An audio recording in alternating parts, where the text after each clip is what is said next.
In the 2 matches that Ruud faced Leicester as the interim manager for Manchester United, he has smacked them up each time, scoring 5 and 3 goals against them in 2 matches. So it's no surprise when Leicester decided to sack Steve Cooper that they would go for the man who made it his professional goal to smack them up every single chance he got. No, seriously, even as a player, he scored 6 times against them in 4 games. He loved playing against these lot, both as a manager and a player. So I guess if you can't beat him, hire him. Am I right, eh?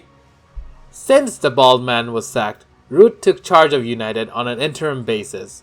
And to be honest, I thought this was always the plan. And the way they convinced him to come back to United as the assistant manager to this guy, the genius who thought Wout Weghorst was better than Ronaldo. I have no doubt in my mind that he would not have agreed to be assistant to someone potentially inferior to him unless there were talks that he would become the manager.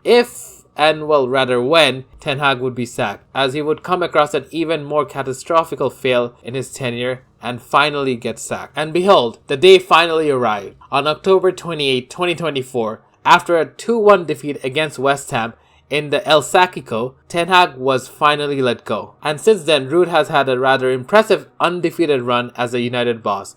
4 games, 3 wins, and 1 draw against Chelsea. With the team finally scoring goals after the Timo Heisenberg left, surely you expected him to carry on being the interim manager for at least till January, or maybe even given the permanent spot, which I'm sure was his goal and what he actually wanted. But to my surprise, he wasn't given the job, and instead United went and poached Amorim mid-season from Sporting, who were in the UCL as well, kind of like how they poached Oli out of Malta. And speaking of parallels with Oli, yes, I know we went down this road with him, appointing a legend who had an incredible run as interim, and then things just didn't end how we hoped. And to be honest, Oli wasn't even that bad, even at his worst, and his ridiculous run in his first 12 games has only finally been rivaled by Arne Slot. So what if we gave Ruud a chance? At least on an interim basis. It felt like it all went by so fast after repeatedly failing to move on from Ten Hag. It sounds like I don't like the thought of Amorim or think he's good enough, and that's actually not at all the case, but rather it's the opposite. I think he's a very good and promising young manager, and you have to keep in mind he is the same age as Cristiano Ronaldo. Dude is one of the youngest managers out there and has already shown and achieved a lot with Sporting.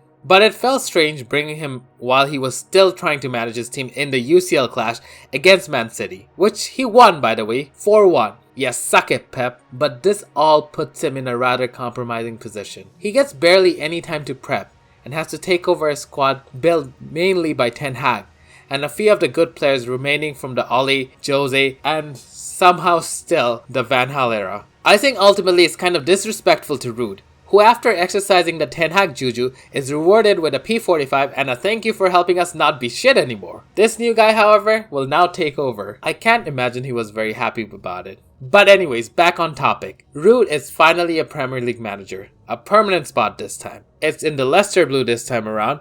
And my god, did they need him, cause after Steve Cooper was gone, they managed a 4-1 defeat against Brentford with their interim manager Ben Dawson. So with Ruud in charge, will they finally get out of this losing streak? In short, yep, they did. And what a way to get out of it. Within 2 minutes of the Ruud era, Vardy scored to set things up for a 3-1 Leicester win against West Ham, who still somehow employ Lopetegui. And yes, while West Ham did have most of the possessions and shots, it was 31 shots to Leicester's 8 by the way. Leicester still had the momentum with them, and no matter how dominated they were by all the stats and metrics, they still won up their opponents in the one area that mattered. I think Ruud was able to utilize their strengths, hitting West Ham in the counter. He wasn't trying to do anything fancy, he kept it simple and made sure he got the best out of his players. So Jamie Vardy scored the opening goal in just 98 seconds of the match, with Bilal El Qassous and Patson Daka adding to the scoreline and Nicholas Fulkrug scoring a measly consolation late on for West Ham. Van Nistelrooy's team played with gritty determination, relying on a solid defensive display and capitalizing on West Ham's wastefulness. The victory has moved Leicester up to the 15th spot in the table, and it's a promising start for Ruud as he looks to bring out Leicester's fighting spirit and have an immediate effect and improvement to their position in the league. I am extremely happy for Ruud and very, very thankful for what he's done for United, and hope he does exceptionally well at his new role. But this is so fucking weird, man. Seeing him be the manager of another team in the Premier League, wearing the same coat he literally wore while managing United just last month. And that too, be the manager of the team he already played and beat twice this season. It feels so surreal, and it's going to be even more weird when United have to face Leicester again in the second half of the season, and potentially again in the FA Cup. I can't be the only one who hates this feeling right now, right?